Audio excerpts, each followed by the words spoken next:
Who is ready to embark on another awesome art project, creating a Tarantula Diorama?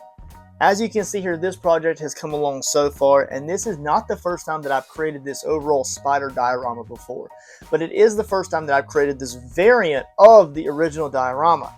Now, I create this in 3 different levels. If you don't know my art channel already, or the art that I produce for sale on Etsy, this is a version number 1, as it were. So like, I offer a bronze, silver, and gold version. We've already created the silver and the gold versions here on my YouTube channel, and this is the bronze version. Now, there are some challenges that I applied to myself for this project. 1, we wanted to make sure that the actual water feature was larger, and then 2, we're actually going to paint the spider in a different version. This is going to be a purple Goliath Birdeater tarantula. It's going to be very vibrant in colors. It's going to be a very enjoyable process. Now, as you can see, the spider's not painted out yet, but we're going to get to that throughout this video process. So sit back and enjoy, guys, as I take you from the beginning to the end of this awesome project, and we'll also show you at the very end what it looks like fully assembled. Let's get to it.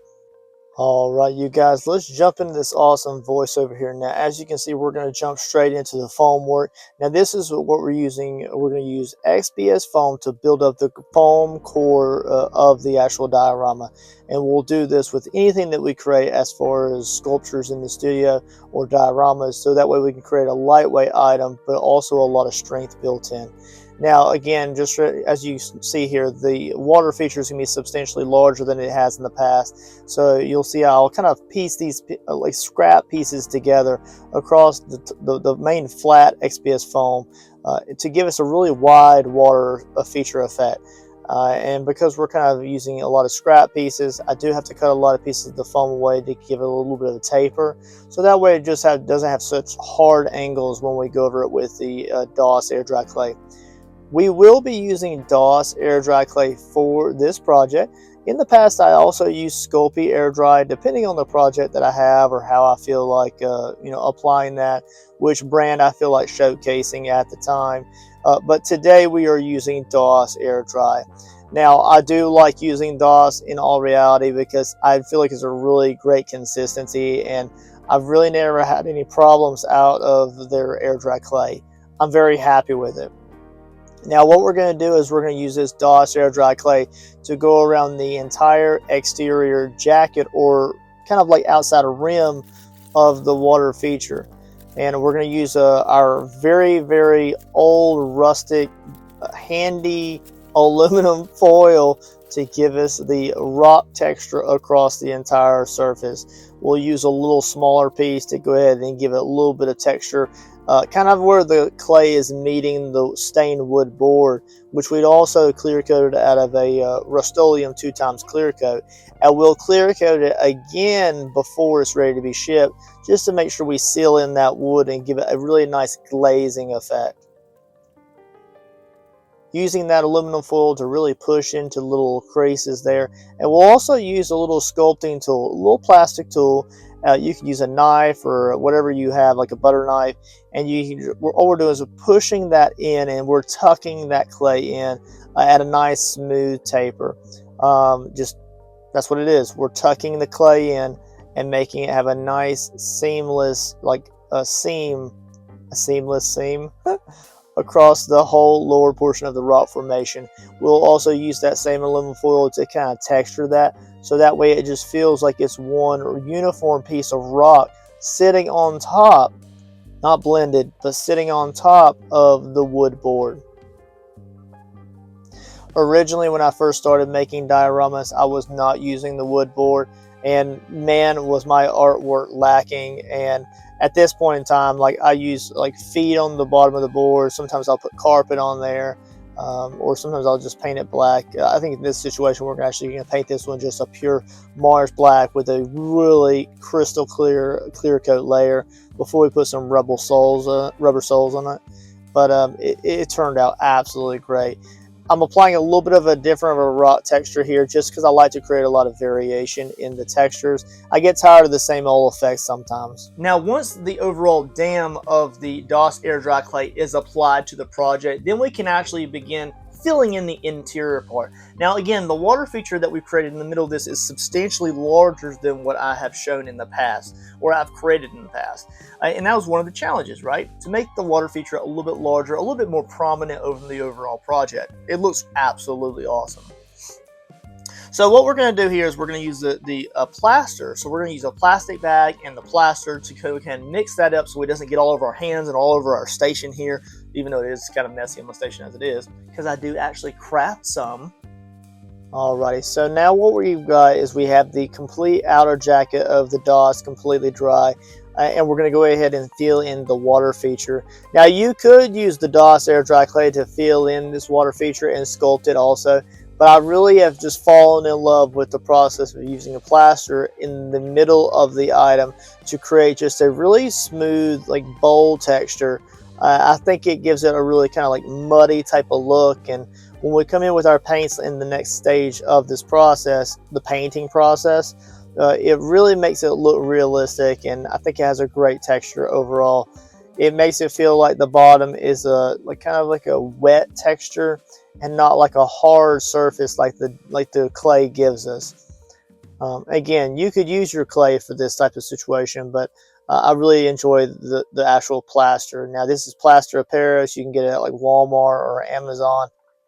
Now jumping into after the plaster is dried, we're going to begin with our painting layers, right? So we're going to use just basic levels here of paint. We're going to use Mars Black around the entire exterior of the rock formation, including the inside where the plaster is. And when I paint that, you can really see the difference in textures between the plaster and the DOS air dry clay. It's pretty cool. Now we also got kind of a ripped line around where the plaster was drying around the DOS air dry clay. That's not a problem. We're going to repair that with some glues and things throughout the process that seal up the overall project towards the very end games of the actual base before we start any kind of flocking and things. So just be aware that any kind of cracks you may see throughout the process, they get washed out over time. It's no big deal. And these were craft paints. You can just get them off of Amazon. I do have them on my Amazon affiliate list, and they're just like kind of like throwaway paints. They're just like the base colors. They're not really expensive paints. When you're doing something like that, it's going to be covered up, and it's not like the top coat of paint.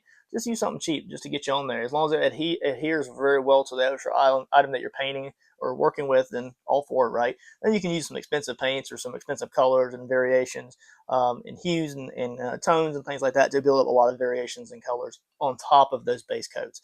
Now, a lot of those layers on the very bottom of the paint are going to get covered up, so that's not a big deal. But we want to make sure that we get overall texture. So what we'll do here now is I'm going to apply a little bit of sawdust. And that's the same flocking sawdust that I'm going to use throughout the entire project. And I'll also introduce a little bit of dirt into that as well. That's real organic red dirt because we are shipping this in the United States. So I don't have to worry about international rules about shipping organics overseas, right? And I'll also stipple that dirt texture into the paint, which is laid on very thickly. So it gives a nice, really cakey, dirt-like film across the bottom of the puddle, which makes the puddle feel like it's a lot deeper than it actually is when all of the epoxy is poured into the item, right? All right, so with the Mars Black base pretty much covering the entire thing, and that just gives us a base coat to seal the DOS as well as the plaster. You could go ahead and go in with colors immediately. You could probably get a brighter overall tone of the item, but I really do feel like it's great to give it a really nice thick base coat. Not thick enough to wash out all of your details that you sculpted, but just thick enough to where you can get some protection. It helps to remove a lot of the dust particles or any kind of dry, patchy spots that are going to get removed.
And even if I decide to come in with like a dirty wash and kind of stain some of the flocking and shrubbery that I add to it later, it really just brings a lot more richness to the overall rock formation.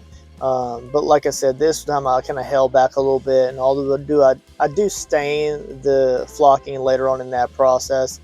And I think I even showcased that a little bit with the little spray bottle. I didn't darken it as much as I usually do in the past with some of the other darker versions of the same item. I'm going to use a little bit of sawdust and a little bit of raw red dirt, and we're going to go ahead and sprinkle this on the bottom of this water feature with the active acrylics that we have. This is extremely thick paint, guys, extremely thick. So I'm going to go ahead and use my just throwaway cheap brush, the golden brush, as it were. It's my favorite brush in the world, and we're going to go and stipple some of that texture organic sawdust and dirt into the overall surface, and then we're going to spray this with just pure water, and it's going to kind of loosen up that material, the dirt and the paint. It's going to make it more puddly and liquefied, and it's going to create a very natural, like, muddy effect, and the water is going to settle into certain areas, and that's how it would happen in nature. Let the nature and gravity and just things that normally would happen to materials happen, and sometimes that's the easiest way to get just really a realistic type of look in your dioramas. Is at this point, guys, we're going to start to roll into actually painting the rock formation, in which I use mainly a raw sienna type of color this time around. Now, I did do a dry brush in a titanium white mixed with like a Mars black. Dry brush over the entire rock formation just to bring up some of those highlights before I begin with my raw sienna highlights. So it's just kind of a mixture of colors there. And then we went in after the fact and we used a kind of a sepia wash to kind of darken particular areas on the rock, just to make it look a little bit more realistic and create a lot more depth in the rock formation across the entire item. It makes the rock feel a lot more realistic, even if you know that it was created from scratch. Alrighty, so look how beautifully golden brown this turned out. Now we're using that burnt umber kind of extremely dirty wash on this. A little bit of sepia wash also, just to give it a little bit of shadow and dimension in particular like creases of the rock formation. But look how great it looks. Now it doesn't have any greenery on it yet, but we're going to get there, okay guys? So hang tight. I do appreciate you hanging with the video, and I hope you're enjoying yourself so far. Make sure you give us a like, right? Cool? Okay. So this is real red, purified baked organic dirt from my ecosystem. And I'm able to use this on the diorama instead of my original handmade flocking, because I'm not shipping international, right? We're shipping this in the Americas, and that gives me a little bit more freedom as far as just using some more realistic organic material. So it just works out pretty well. Now you'll also see a slight seam between the plaster and the DOS air dry clay if you look close enough. And I mentioned it earlier in the video, but we're going to use this Mod Podge and flocking in the near future of the project to go ahead and seal that up and protect it. You can do that anytime along the way, and it does not matter when you protect that. But I would recommend you put something there, especially when you get massive cracks like that, just so it can kind of strengthen those seams a little bit. So if this were hit in the box along the way, then you don't have to worry about some big chunk like popping away, and then you just have a problem where the item is completely like decimated, or a large piece of the swath of the rock is broken. And we want to try to avoid that if at all possible. So I'm putting a little bit of Mod Podge on here, and we're just going to continuously go around and apply this beautifully rich red dirt here, and we can stain that along the way with our acrylic washes like we do the flocking, and you'll see that shortly. So our timestamp kind of jumps here, guys, and you can see I have a log pretty much already sculpted out, and I have a lot of the bark formation on there, as well as we're applying a lot of the flocking. And the reason that we're jumping in time is because I've already created this log before out of Sculpting Original on my channel 2 times, and I'm not just going to keep continuously showing you the same content over and over again when there's really not a difference in variation of the process, right? Now, if I go back and I improve a video later on down the road, I can release that video as an improved version. But today, as of right now, I've already created this log a few times, and I don't want y'all to keep having to watch that over again. So if you want to see the log being created, you can go back in time and you can check that out on my playlist for the Goliath Birdeater collection. All right, so let's continue this project here. We're going to start to work on more of the fine grain flocking. Now, you can buy fine grain flocking all over the place, but I highly recommend you either A, you check out my Amazon affiliate list down below, and you can find some of that flocking in the terrain building playlist, and you can find some of these glues in the adhesive playlist. However, you could also go to Green Stuff World. They are a beautifully amazing brand, and they have really good quality flockings that you can get. Now, you can also always just make your own as well, just like I did the dirt flocking not too far back. So you can definitely check out that content where I'm making the homemade dirt flocking dyed in the studio, and we made that out of wood shavings. I may do that in the near future with a little bit of green flocking as well and start making my own there. But just be aware that if I do, then I'll create a creation video on that too, so you can enjoy the journey with me. So stay tuned to the terrain building playlist there on my homepage. Look how green that is. Now, there's a lot of excess here. A lot of this is going to kind of get brushed off throughout the process, and we'll kind of lose a little bit of that greenery, and it will come back and expose quite a bit of the rock and the bark.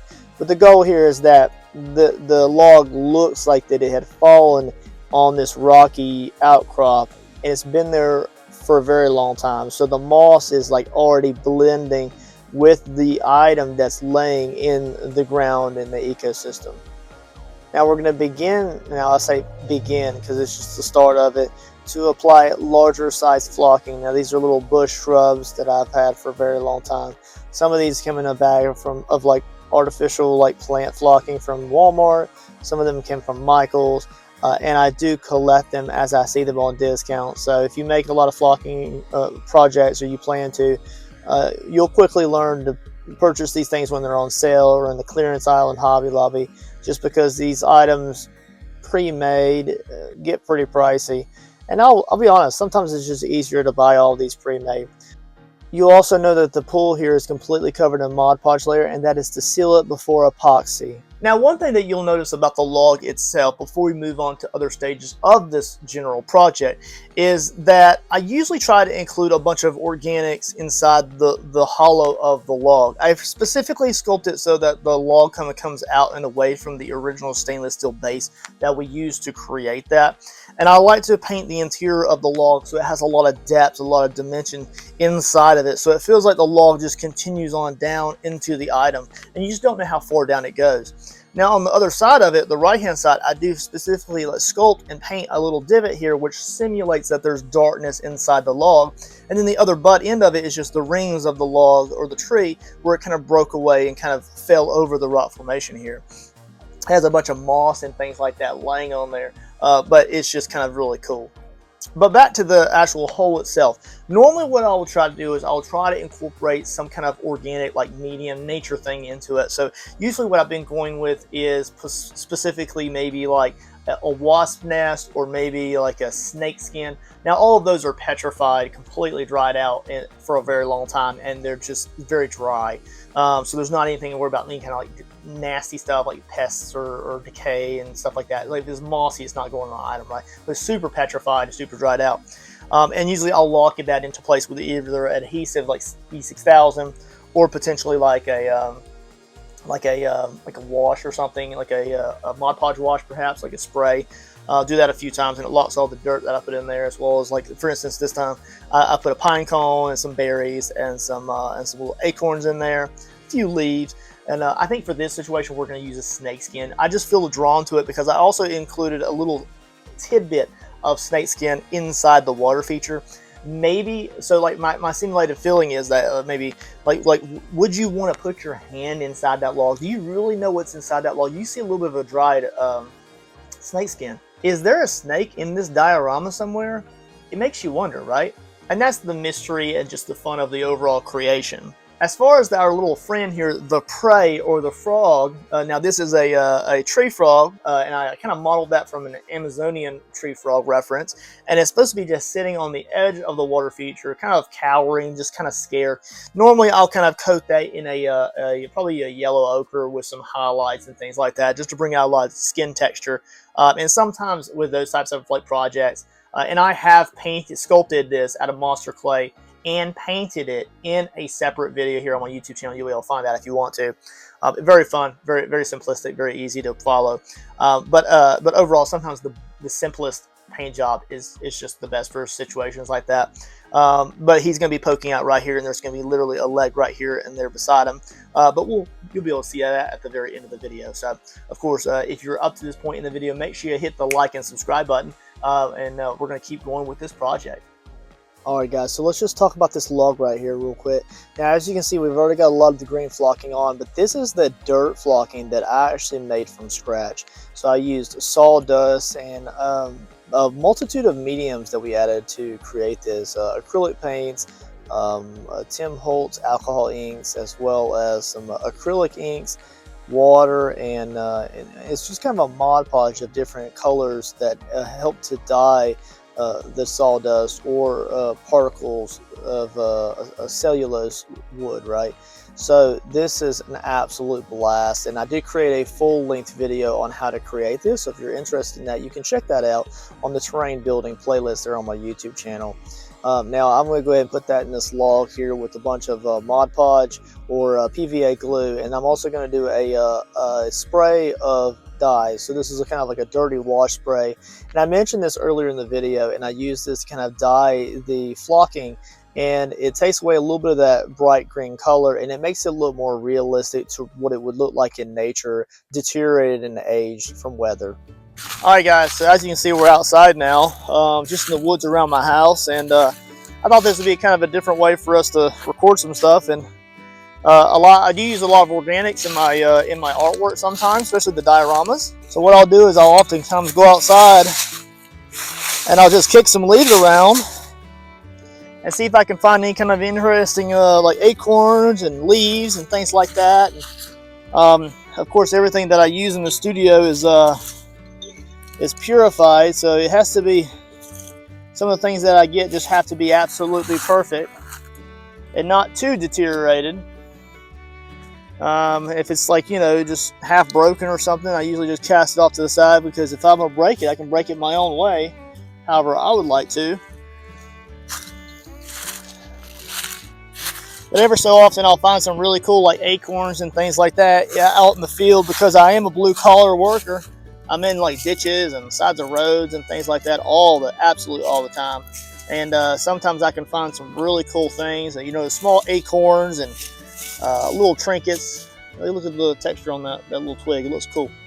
And then once in a while I'll find a really good tree with a bunch of bark and stuff, but you just want to find bark that's not like past that expiration of like super deterioration to where it's like buggy. You just want to find nice and dry, and I also don't want to find bark that's like too absolutely thick and things like that, because it takes longer to cure it. But just like the outside hollow shell of the bark is absolutely great to have. And like I said, I'm just like a part-time crafter. That one's too far gone. It like literally deteriorates in my hands. Too far. And I just try to have fun and enjoy the process just as much as you guys do. And if I can inspire you to create some artwork out there, then all for the better, right? Alright, let's see if I can find some more stuff. Some acorns and stuff like that. And, yeah. Yep.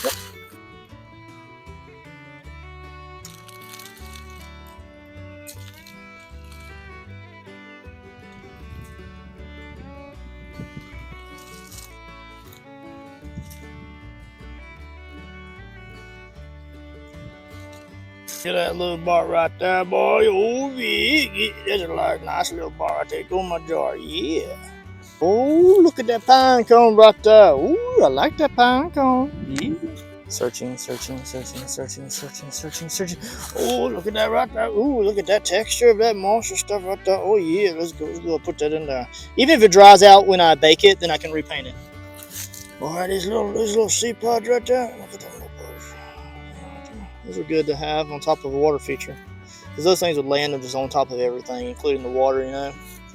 It'd take a little bit for them to saturate and drop down to the bottom.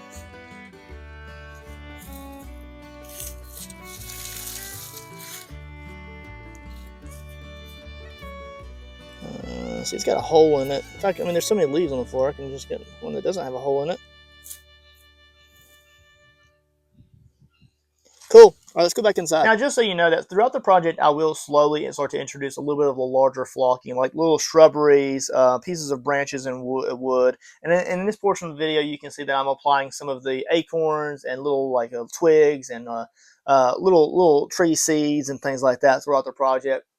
But I'm not applying it to the interior of the water formation yet. And the reason I did that is because I did the water pour feature on a YouTube live, and I did edit that down into a normal video, but I did also release that in just a raw, unedited YouTube live as well, where I make all the mistakes and I drop a bunch of stuff and I'm just making a mess all over the place with epoxy. But just be aware, I did use Flynn's sister regular set epoxy for the water feature pour when we did get to that. It's an absolute amazing epoxy. If you want to do some simplistic water feature pours and you're just looking for some great quality, really clear epoxy, two-part epoxy, then you can reach out to them. Now, I do have their affiliated code down below, so if you want to use my code, you can save some monies off some epoxy, and it's an absolute great brand to work with.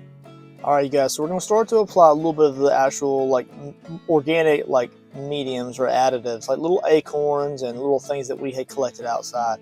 Now, we're not going to use everything that we collected outside. I like to create and bake and purify a lot of things for creating things in the future. And I have a ton of projects that I have planned out, but these are some of the things that we're going to add just at the face value of starting to apply the larger pieces of organic matter to the actual diorama. Now, we were going to hold off on the interior portion where the water feature is going to be, because I did all of that in a 100% live on YouTube. Now, you'll also be able to find that raw live content under my live playlist. However, you can also find it in an edited down version under my just regular video playlist. And all that can be found in the Epoxy playlist or in the terrain building. So super exciting. And again, this is a larger water feature than what I've done in the past. Now, here in a few moments, I will give you some highlight clips of the water feature being poured. So although those are just highlight clips, it's pretty cool. You can see the Mod Podge and the water feature are still drying. And we just applied just a little bit of the larger size bush flocking, as well as acorns and gum tree seeds, and we want to apply just enough to keep it interesting but not too cluttered. Now, the water feature again turned out absolutely spectacular, you guys, and there are a few bubbles in it. I don't worry about bubbles, because if there are bubbles in it, it just means that there's life in it, right? It's not a stagnant pool. The frogs that are right here in the very front of the item were moving around throughout the process, and maybe they created some bubbles and things like that throughout the water pool. We don't know what is in the water pool. You know, there could be like organics or like some kind of like pests or bugs or something in it, and we just don't know. So a little bit of bubbles is okay, as long as you can kind of see a little bit through the depth of the water feature, a little bit of the simulation of that bottom texture that we created, all because we painted it in different color textures all the way down into the bottom of the pool. It makes the pool feel a lot deeper than it actually is, which is pretty cool. But at this point in the video, guys, I'm going to start painting the spider. Now, I've already got it base coated in a full Mars black, which you can see here. And it's just very simplistic. For some reason, I had a little bit of a problem with the paint adhering to the actual body of the spider right away. But that's no problem at all. And another thing is, I did extend the casted legs out away from the original formation of the legs with some DOS air dry clay. So that way the legs have a little bit better connection point between the joints of the spider with the magnetic power that those magnets have between the two. It creates a little bit more of a seamless connection between the two items. And when it's all painted out, I'll paint it all in one piece. So we're on a Mars black base right now. We're going to start to build up our browns and our grays, and then we're going to begin to work into the purple layers, which are going to really bring this entire project to life, because the purple contrasting against the green and brown base of this project is going to be absolutely incredible. Huzzah! We are at the painting portion of the video where I'm going to be detail painting the actual spider itself. Now just remember that this is the purple version of the Goliath Birdeater tarantula, and I've really never painted one of these before, and it was definitely just a learning process. The most important thing that I wanted to do is I wanted to go ahead and build up some of the natural browns and grays that the spider would have underneath all of its like hair follicles as default. Now there are a lot of different varieties of these spiders, and they come in all sorts of different shapes and sizes. Some are a lot larger than others in the wild, and then some of them are more vibrant, and it all depends on the situation. Now, I know the customer probably wanted one pretty vibrant, so I do introduce a few neons through the way. So here in a little while, I'll try to break out the neon, the UV light, and we'll see some of those neons truly come to life a little bit. I'm not saying that the customer would have like a neon UV light just out and about, or a black light in their room. However, if they did, then the spider would definitely like transform a little bit into a little bit of a neon glowing effect spider, which is pretty cool. And stay tuned to the end of the video, and I'll kind of showcase what that might look like under a UV light. So we're building up a lot of browns here, and then we're going to go around the exterior of it with a little bit of titanium white before I start to build up some of those pink and purple colors. Now, the neons that we're using are from my Amazon affiliate list below, and it's a path that I had purchased. Now, I do have my eyes on some more high-end, expensive neon paints for some canvas work. I just haven't really got around to ordering those right now. They're just a little bit higher price point, and I haven't been using enough of them to justify purchasing a large order of those neon paints. But this is a cheaper version, but they are absolutely vibrant. It's very cool. I do introduce a little bit of Winsor & Newton lavender. I believe it's a lavender color, and then a little bit of Winsor violet. Now I do go between some of these higher highlights with Winsor violet, and it kind of deepens out some of that brown tone there. These are really brown colors, and although I kind of did some underpainting with those, and some of that will survive the overall painting process and give it a lot of depth. The upper highlights will always be those purple and pink colors, just to bring the overall purple theme quite forward. You will also notice that the abdomen of the spider is not going to be very purple at all. A lot of the reference photos that I found did not have purple abdomen on the spiders. They have actually just a regular brown, a little bit of gray and black coloring on the abdomen, and then the main carapace and the legs are what hold that vibrancy of colors. We're going to go ahead and apply this dirty wash here, and we're going to let that blend into all the nooks and crannies. And we're going to let that blend out some of those brighter colors, and then we'll start to build up those higher highlights yet again over these darker colors. It's all about layers and creating a lot of depth in those color variations and paint buildup. So it's just a perfect balance between bright and dingy. And at this point in the video, if you're wondering, is that thing already for sale or sold? Yes, it is already sold. This version and this one here in this video is sold, but I do create these on my Etsy shop. So if you want one of your own, just reach out to me. Now, I'm not just into spiders, I'm into all sorts of things, so just be aware if you want something, let me know. All right, back to the video. Can you blame me, you guys? Of course, I'm going to put a plug in there for my website / Etsy shop, right? But if you really are interested in some custom artwork, whether that be an amazing piece of canvas work, a sculpture, or a diorama, or anything in between, just reach out to me and let me know. I'm into all sorts of different mediums, and I'm looking to create amazing things here on YouTube for you guys. And of course, if you are a YouTuber, I can also give you awesome YouTube shout outs through those processes. I've done that for other customers in the past. Give them a little bit of traffic to their page and a plug in a video that they have commissioned, which is pretty cool. It's a little bit different than having like open source sponsors. It's just that you, the customers of my artwork, you get your own little showcase and things like that. All right, guys, I hope you don't have arachnophobia, because at this point, we're going to start working on the legs. Yes, super exciting here. Now, as you can see, it's getting the same paint job as the actual carapace and abdomen. Now, just remember that I actually secretly painted the legs first. I just edited it this way just because I thought it'd be kind of cool just to show the actual abdomen and carapace being time-lapse painted. And then, of course, I just kind of painted the legs in the same overall tone. Now, one thing about the joints. So the joints on a lot of the spiders with the vibrant colors tend to have a little bit more of a white or opaque joint compared to some of the darker colors that the brown spiders have. And I just feel like I've noticed that in a lot of the reference photos. Now, there are so many reference photos online that you can kind of go from to paint something like this, but I just felt like giving it those same brown undertones and dark colors, and then just slowly building up some purple highlights on top of all these like sculpted textures that I had created.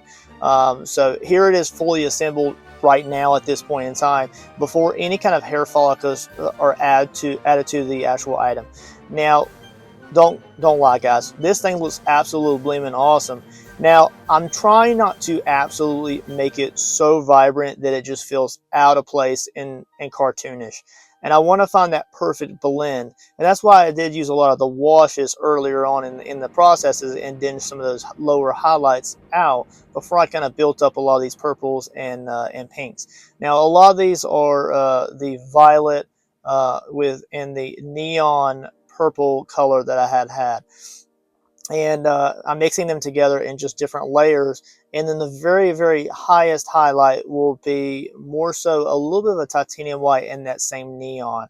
And I don't want it to be super poppy, like just pure neon purple. We don't want that, and we want it to make it feel like it's blended, and for it to have just enough realism to feel absolutely incredible in somebody's living room. Now, one thing that you'll notice throughout this process is I did go ahead and it has the same overall branch formation across the front, as well as holding the spider up. Now, originally, a long time ago, I was shipping the spider and the leg broke because I was shipping it all assembled. This time, in the last 2 times, I've actually used magnets to attach the legs. And each spot along the outside edges of the rock formation in the log have a divot sculpted specifically for the leg to settle into after it's attached here. They're not super strong magnets, so there's not like it's going to tug on it when you pull it apart. But once you get everything settled up, as long as you're not like hitting the item, they'll stay into place. And that's the goal. Like, it's not like where you can't just easily just remove them all, put them in a box, or put them in like a plastic bag or bubble wrap or something, and stow the whole diorama away if you wanted to ship it or transport it between houses. It allows you to easily transport the item without worrying about like just like the branch breaking off or something like that.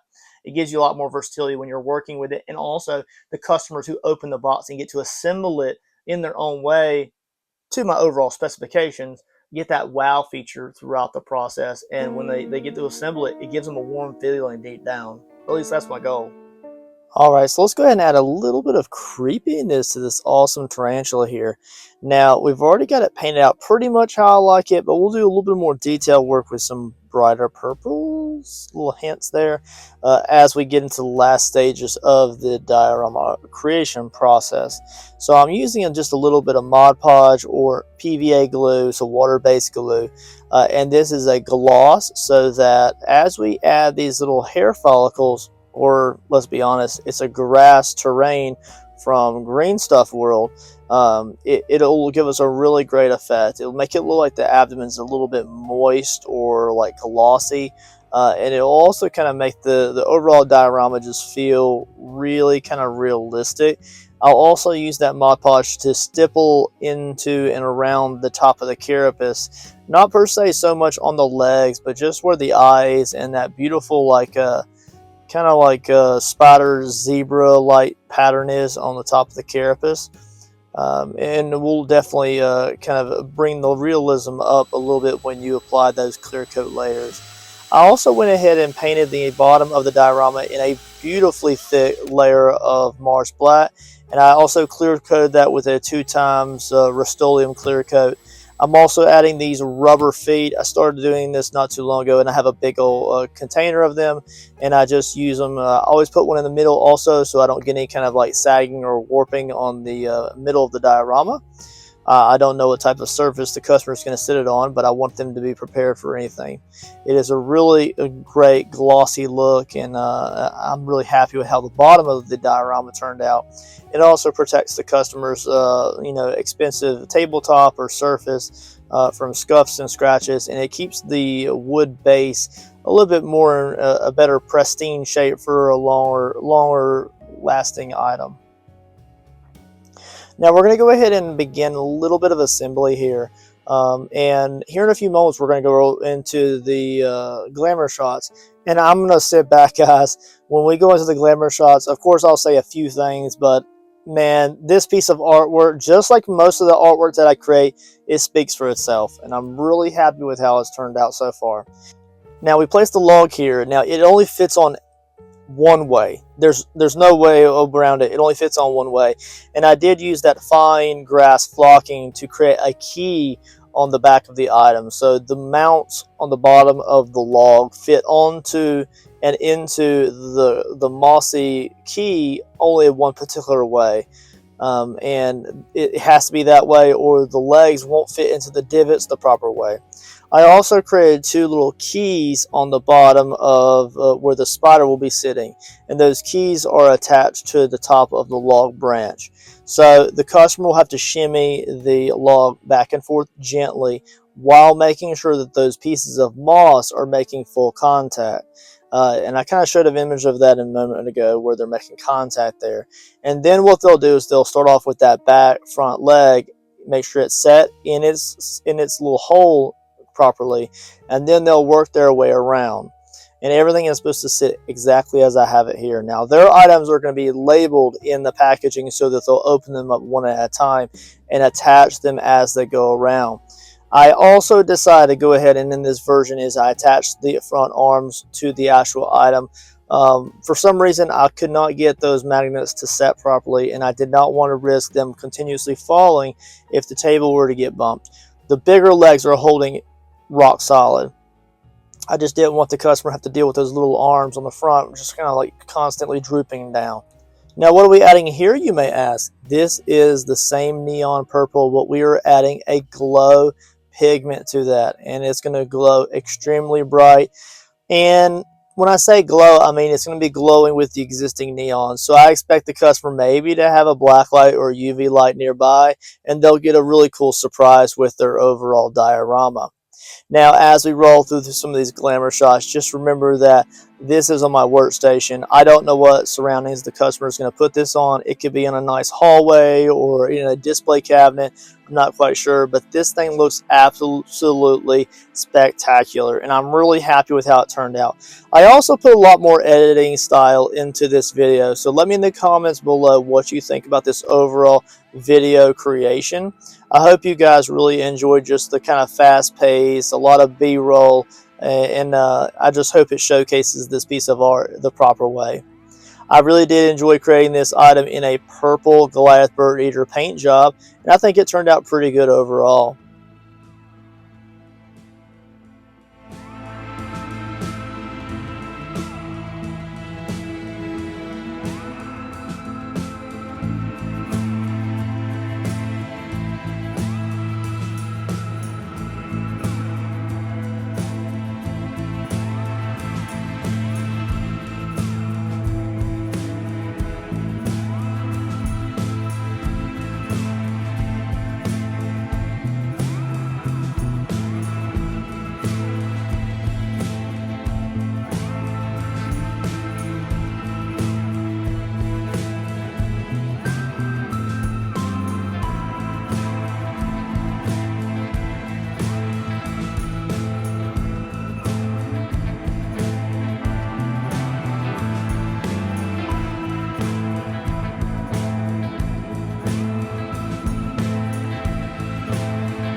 Alright guys, just like that, this order has been completely created and shipped out. Now as you can see in the glamour shots there, I really do hope you enjoyed the overall content for this creation.